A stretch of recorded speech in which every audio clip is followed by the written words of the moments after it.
This is Lady Myya. Hello, you guys. I am back with just everything, okay? Just everything. You're about to get a whole lot of information that's going to be super helpful and from a super helpful individual, Dr. Wanda. Okay, so listen.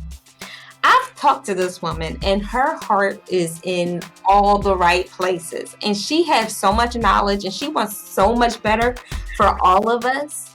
Okay. And just what she said to me, it really, really resonated with me. And I just think that you guys can really, really appreciate what she's about to say and how she's going to say it. And I mean, the emotion and the passion, honey, I'm telling you, she about to bring it big, big, big, big, big. Okay, so Dr. Wanda Jeanty, okay, she is a physician, and now she is Health Without Borders speaker, and she's an amazing individual. So please, my Mayan tribe, welcome Dr. Wanda. Well, good evening, everyone, and thank you, Lady Myya, for this amazing introduction. I will take it. No, but you know what? It's just everything that you said to me. It was just like, what? Like, I had to listen so intently with you because it was just like so much information and was so helpful. And just to see your spirit and your heart, trying to help people. I mean, you get that every once in a blue moon. So you definitely have to just kind of, they say that you get two ears for a reason. Yes, ma'am. Yes, ma'am. Tell us about your business, beloved. Well, I am a health educator, and I've always, I think, been a health educator ever since I can remember. And I think with my business that I opened in 2013, notanotherdietwanda, it was really to help women, especially with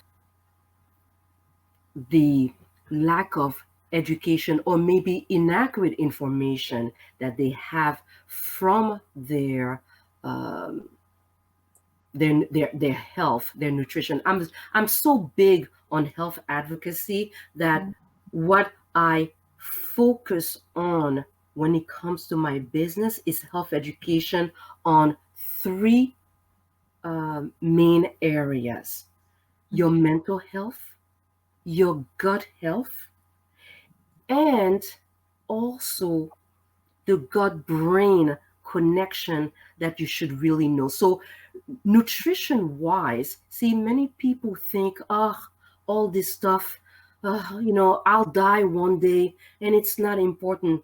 Actually, believe it or not, and I hope that when you finish hearing me, that you will understand that your health is not an option, it's an investment. And until you realize that, you may not feel as healthy as you can. We're not talking about perfection here. We're talking about improving your health. And with my health advocacy, with my concentrating on health education, because I do a lot of health workshops. Right now, I'm doing 2 health workshops a week with a senior center, and I do this virtually. Oh, I embrace that. Absolutely embrace that. But I've been asked to do a nutrition demo at Medgar Evers. So just to let you know, I mean, listen, I want to help so many people, but I want to make sure that you're committed to your health, because educating yourself is one thing. Committing yourself to implement what you learn is another. Most people think knowledge is power. Nah, knowledge is not power until you Use it. implement what you have learned. Because what's the point? You see, I'm very lucky in the sense that I have a fan base now in that senior center. Most people would say, ah, yeah, these old people. No, believe it or not, I give them action items, and they have to do it for the next time they see me. I love that. You get So homework, people. it, exactly, and the one difference with me Mhm. is that, because you're going to hear a lot about, oh yeah, she's another one of those health educator, this health educator, how can you help me? Well, here is how I can help you. First of all, there's so much information on nutrition, on health care, you don't even know, first of all, where to look. And when you think you know where to look, you don't even know how to look at a website. And I'm not saying that to denigrate anybody, it's a fact. Many people go to certain websites that validate their beliefs. There are beliefs and then there are myths. I debunk a lot of myths when you are with me. And not only do I do that, but you have a support. Okay? You have a health coach that holds you by the hand until you are able to be on your own, and then now just continue with what you have learned. Because you see, the goal is not for you to, just because I said, oh, I can help you without a diet be very healthy.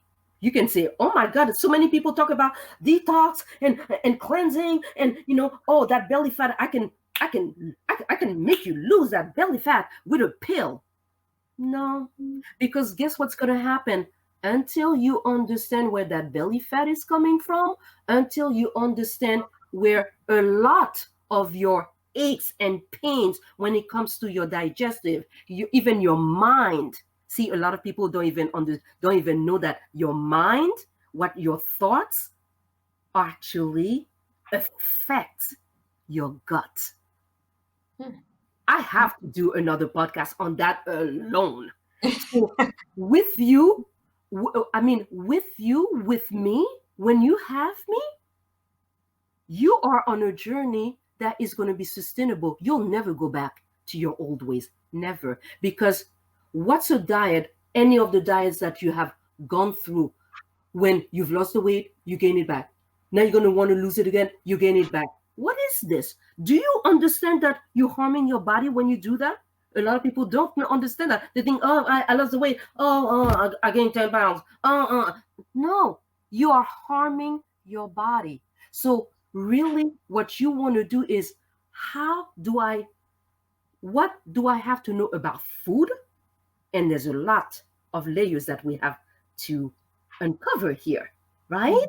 Because guess what? A lot of food. Yeah, right? Because if you have a bad relationship with food, you need to know that. If you have a good relationship with food, you need to know that. You need to understand why you have that bad relationship with food as Right. well. Why is it that for many people food is comfort? When you're upset or when you're stressed. Why is that? Why isn't it that the first thing when you're stressed is either to take a deep breath or take a walk or walk in nature? See, it's not in our mind to do so because we don't know these things. So Mhm. I go through this whole path with you because at the end of any sessions with me, you're going to relearn how to be healthy. And healthy is not a perfection thing. Healthy is a knowledge based, because there are too many inaccurate information, and I debunk every single one of them. Mhm. All right, I hear you. Oh my goodness, she's sassy. She's so sassy. I love it. I love it. Okay, so you being a physician, right? How long have you been a physician? I have been a physician since I earned my degree. So, and I decided I had an opportunity to, because now I didn't have my license. It's another story for that. But I worked in research, cardiovascular. I worked in labor and delivery. I have the knowledge base. I worked in clinics. I work with patients, ENT. I work with cancer patients. I mean, you name it. I've got 20 plus years experience in healthcare.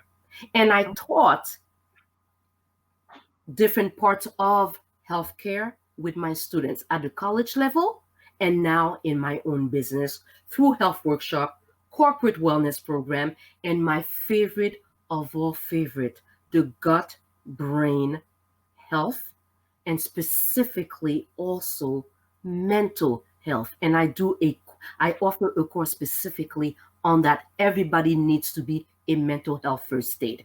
If you want to know how to do that, just call me or email me. No, I hear you. Oh, look at her. Okay. So wait. I'm confused. You know, our sister gonna ask some questions. Of course. Look at her. What made you want to do or help people to get into healthy, being healthy? You know, by you being a physician, you have so much access to, to people doing meds, for days. I mean, sheesh, if y'all look at my medicine closet, y'all gonna talk about me. But at the same time, um, it's so taboo in that field because now they look at it like this is taking money out of our pockets, because the healthier everyone is, the less likely we are to be paid. So is that something that you can debunk for me, or is that something that, Myya shouldn't have asked? Well, actually, that's a very good question. Now, are you asking the question on from the point of view of big pharma or the point of view of a physician? Physician. Okay.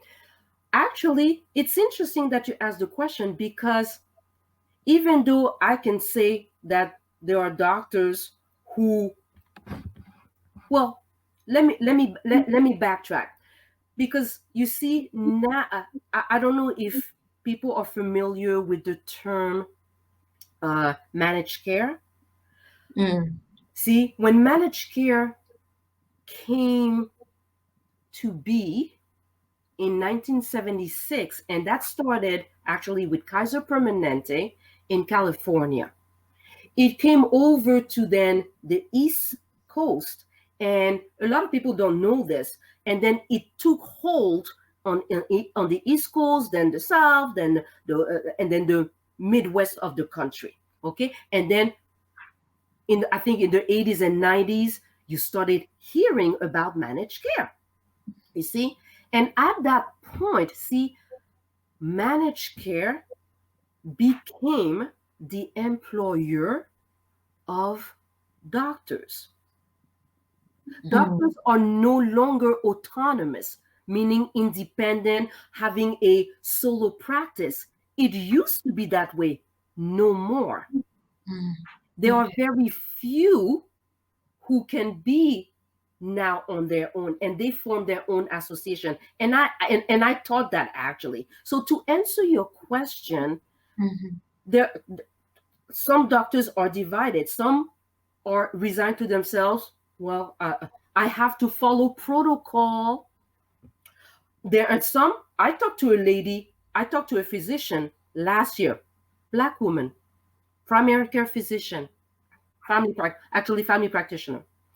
And she said to me, I don't like to give my patients all these drugs, but I have to because I have to follow protocol. Because if you have hypertension, you have to give that drug that lowers your blood pressure.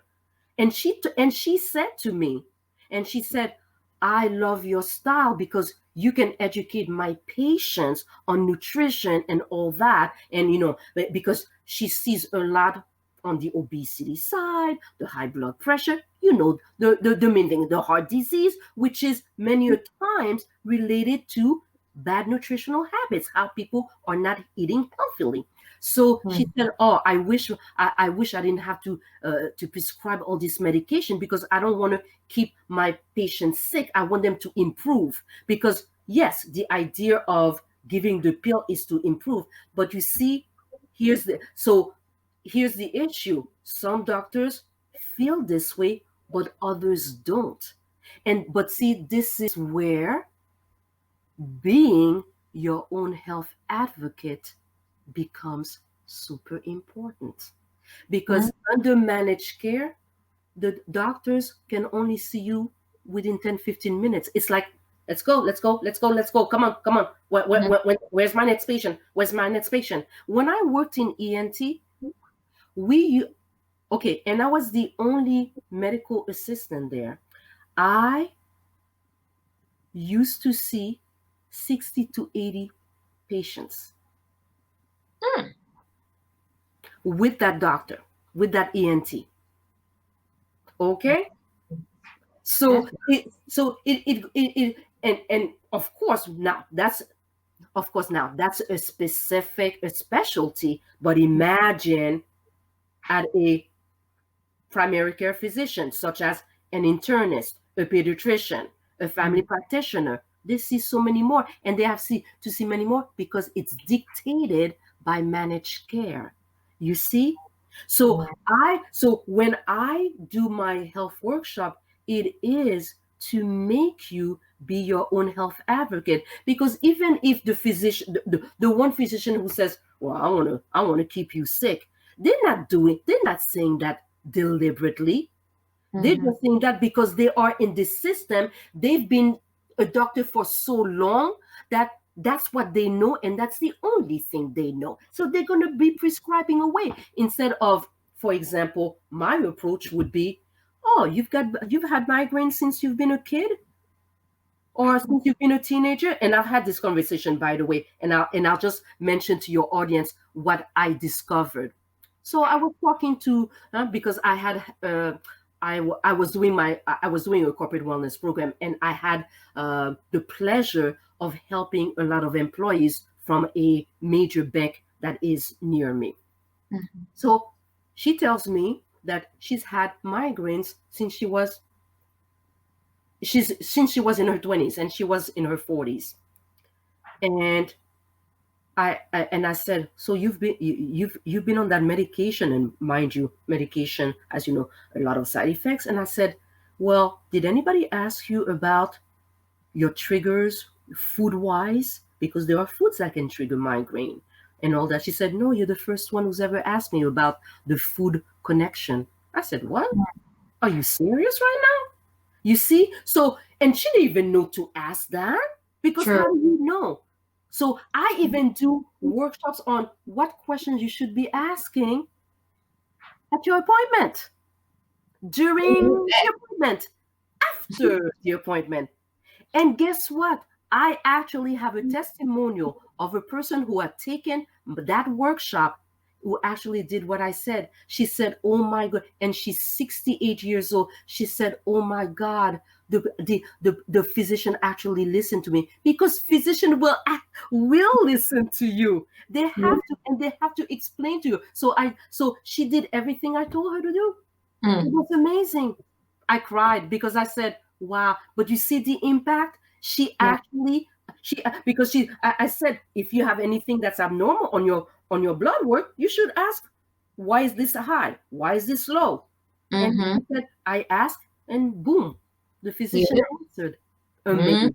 See, that's the power of knowing the right information and implementing it. You see, that's a health advocacy for you. And I'm very strong about that. I would rather that you be healthy. So what? So what do you mean? So you're gonna have less money? So what? Your interest should be more about your patient improving on that drug you're giving. And if they are not improving, you need to know why. And it's Mm. not just by either increasing the dosage, lowering the dosage, or adding a medication to that. Absolutely not. Because now, with the integrative approach of digging deeper into their lifestyle, what they put on their skin, oh my God, Lady Myya, did you know? I mean, your audience has no idea of how migraines can be from heavy metal poisoning, from the lotions that you put on your skin. Hello, but a lot of physicians don't even know to ask those questions. What do you Right. put on your skin? They don't know. If I were to ask that, if I were to tell a physician that, they said, "What do you mean? What is this that you are saying?"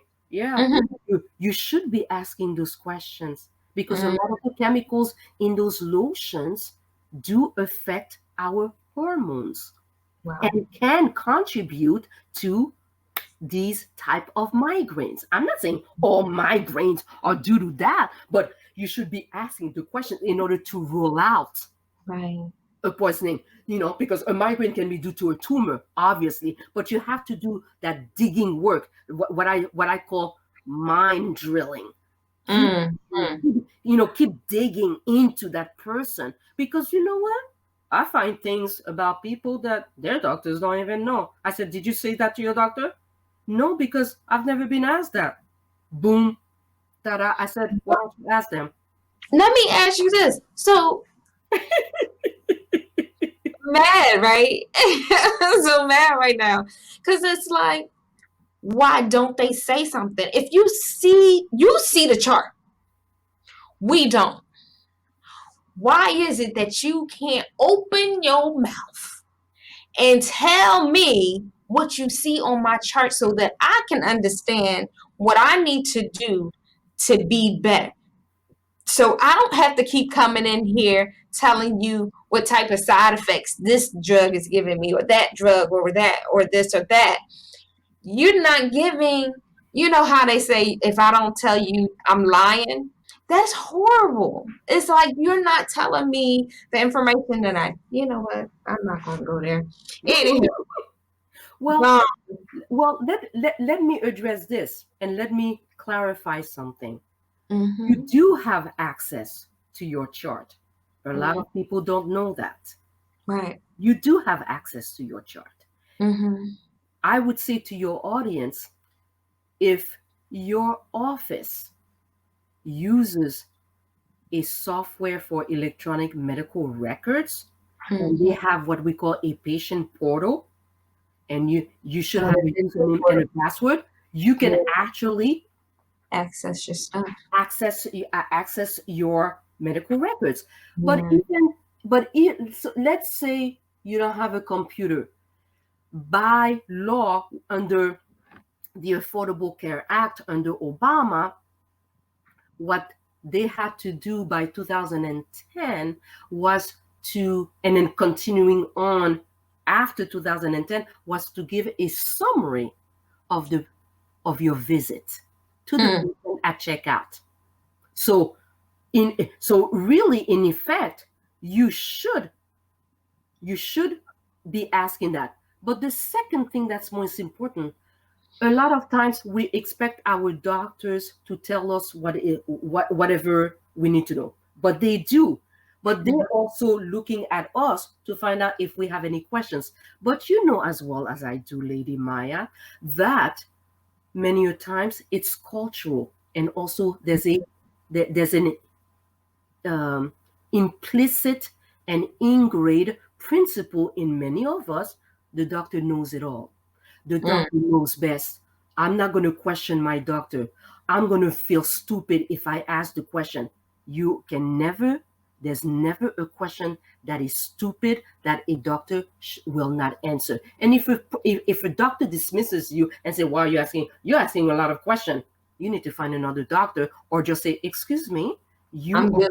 helping you are helping me with my health. I have the right to ask this question because now that I know, because Dr. Wanda, I follow da da da da da." If you had listened to my workshop. But this is just to say a lot of people are not going to say anything because, first of all, they do feel exactly what I just said.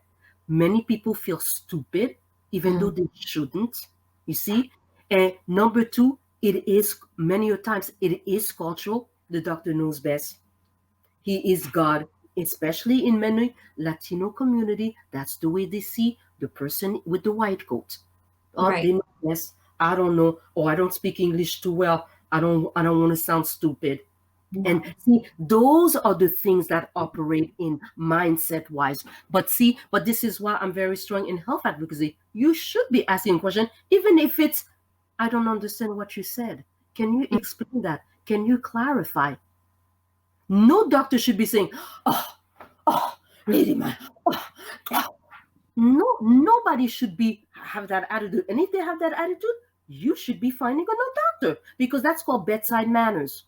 Yeah, and I'm a firm believer, because it's so funny. I don't know how many doctors I fired, honey. I don't play no games. They be like, you don't have any more doctors in this area, ma'am. And I'm like, well, you better find in the next city over, because I'm doing this. And I finally got one, and I was just like, oh my gosh. And I love that man. I love that man, because I was just like, oh, okay. And he sits down and he talks to you, and he doesn't talk at you, because first off, all the jobs that I've had were pretty much um, populated in men. So, like, I was a car salesman. I used to work at an auto repair shop. So everything that I did was man based. I said, if you mansplain me, we're gonna have a whole issue. And so they would, oh, it's just what? Explain it. Don't mansplain it. Explain it like a human being. Like, you supposed to be better at this. Like, you see how many people a day. Like, if you haven't gotten it together, whose fault is that? That ain't my fault. You better get it together. Because I will be the first one out there at the front desk talking about something. Yeah, no, find me another doctor. And they be like, what? Well, Miss Taylor, I don't care what I did. Find me another doctor. I'm not doing this. I'm not. And I did that for so long. And I allowed them to give me all types of things that was actually so bad for me, because they weren't talking to me and we weren't having that communication. And so now I gotta be another way, just because of all that stuff. So I mean, no, let's not do that. No.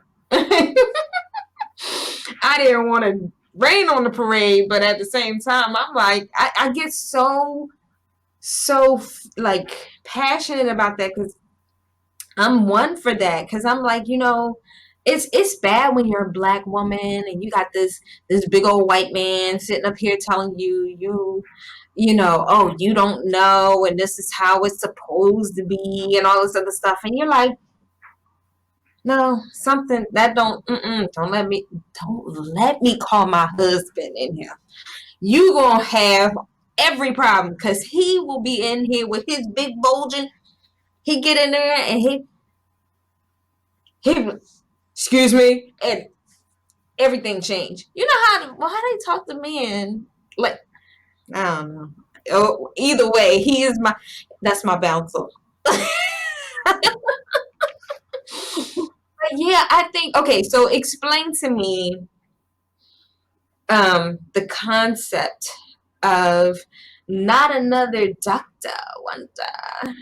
Not another diet, Wanda. Diet. I'm sorry. So, are you talking about how did I come up with the name, or what that really implies? Yes, implies. Well, as I had said earlier, and I'll just clarify it here, Not Another Diet, Wanda is a health and wellness approach that I take with women who are just struggling with trying to improve their health, who probably have given up, who are just maybe normalizing and probably hating themselves subconsciously, and not realizing that with a deeper understanding of themselves, the factors that trigger probably them staying in this unhealthy body, maybe as some of them who call it. And again, just as a sidebar here, I'm not suggesting here for you to hate your body. It's just psychological. A lot of women are very critical of many parts of their body. There's no acceptance. There's a very low tolerance, because we tend to compare ourselves to other women.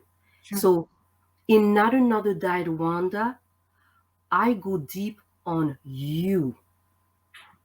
I delve into the challenges and the factors that brought you into this frame of mind, this mindset, and what to do about it once we uncover how you felt, how you feel, how you have felt all this time. Why do you feel this way? Okay? Could it be because of bad nutritional habits from the time you were a kid? Man. Or is it because of trauma, PTSD, verbal abuse, emotional abuse? Put all the abuses in a box. Those are a lot of triggers. It could Mhm. be generational. All right. So the more I dig with you, the better you can understand that many a times the reason why you are not healthy and the reason why diet will never work. I don't believe in any diet whatsoever. You name it, I'll debunk it. I'll tell you why it will not work. Now, if you can say to me that you have lost weight on a diet and you have kept it and you've kept your weight as is and you know how to eat beautifully and how to eat healthily, I'll be the first one to applaud you. But I have yet to meet one woman who has done that. And most women that I meet, most conversation I have, is, oh my God, you look good, Dr. Wanda. How do you stay like that? Oh my God, how they say, after a certain age, your metabolism slow down. That's another myth. Mm. That's I- another myth. I'll debunk that any day, anytime. so I'm fat for no reason. That's sad. Oh, okay? Because maybe, okay, maybe it does, but it's not something that is a fact. You can actually accelerate your metabolism at any age. Mm. The, Mm. the point of Not Another Diet, Wanda, is to make you understand that you don't have to be on a diet to be healthy. As a matter of fact, you need to know how to eat well, and what well means to eat healthily, that feeds your brain, that feeds your gut. Okay, now there's a missing piece here that I'm going to keep to myself because we Uh-oh. don't have time to explore it Yeah. here, but I'm going to tell you, whatever you want to do, whether it's to lose weight, maintain it, because the most important thing is not that number on a scale. It is actually what you put in your mouth and how you sustain it. Because if you cannot maintain your weight, I maintain my weight and I'm 58 years old. Mm. You look good, girl. I like that. They Black say don't black don't crack, right? or don't. She is. She's absolutely beautiful and on point. Okay. That is So amazing. it's to say that that belly fat, you can lose it, and it's Mm-hmm. not by doing 10,000 crunches. That won't work. I can tell you that, and I'll tell you why another time. But it is to let you know that the most important thing, it's not a number on the scale. It's how you feel, and the only way that how you feel when you say to me, "Oh, I feel good," you should feel good all the time.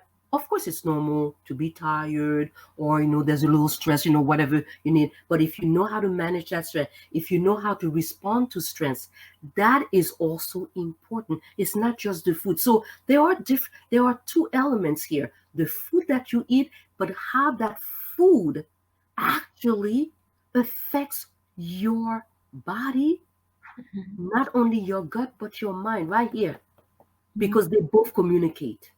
They Okay. both communicate. And Mm. a lot of people think, oh, it's over here, my belly, my belly, my belly. No, it's here and here. It's both. And until you understand this part, you can do everything that you want to do here. They both connected. See? So I cringe when I see people, oh, do you want to lose that? Like I saw on in a particular black group that we're going to debunk. I'll do it tomorrow. But there's a particular black group that says, "Oh, you want to lose that belly fat," and they showed before and after. Wouldn't it be better to say to to promote? Hey, I can show you how you can eat healthily without dieting and maintain it. Mm. Maintain it. Mm-hmm. I don't have a problem when I eat like people right now. I know are probably stressed. Oh, I'm gonna gain weight. I'm gonna eat that food after Christmas. I'm gonna gain weight because on average most people gain 10 to 15 pounds alone in November and December. Yeah, the It holiday. doesn't have to be that way. But see, we hear that and we go, oh yeah, yep, that's me. Yep, that's me. But what That's is it you? Why does yeah. it have to be you? Why do you have to even say that? Because see, the minute you say that to yourself, guess what? As they say, be careful what you say to your subconscious. It's going to make it happen. Mm. Versus when you say, well, I'm going to prepare healthy side dishes. Okay. You know that ham hocks that you like so much? I can Oh, make that healthy. Hey, you know that collard greens? I can make that healthy. I don't have to take that away. I don't have to take that. You don't have to take that away from someone, especially if it's tradition, right? mm. You know, it Yeah. doesn't hurt. Like a lot of people say, oh, are you going to take my collard greens away? Are you going to take? No, I'm going to say, you know what? Guess what? You can use the collard green. You can actually do black. You can put black beans in it. You can make it even healthy and put it like in a little pouch. I had that, by the way. They use the leaves of actually she used kale leaves, and she made it like she called it a black bean burrito but from a kale leaf, but you can Oh, do wow. that with the collard greens. I like greens. Oh, You I love greens. I love collard greens. When I go to the south, it's like, oh yes, give yes. me the mix and the collards and the everything. I'll take them. I'll take a leafy. Oh yes, I'll take. Exactly. But you see, so I like, for example, I love okra. Oh my god, I don't I know. love okra. I've tried. You did. I love Yeah. okra. I do. See, so this is it is to say you can be healthy if you know about basic nutrition, and it's all about not eliminating food. It's about the type of food you should be eating.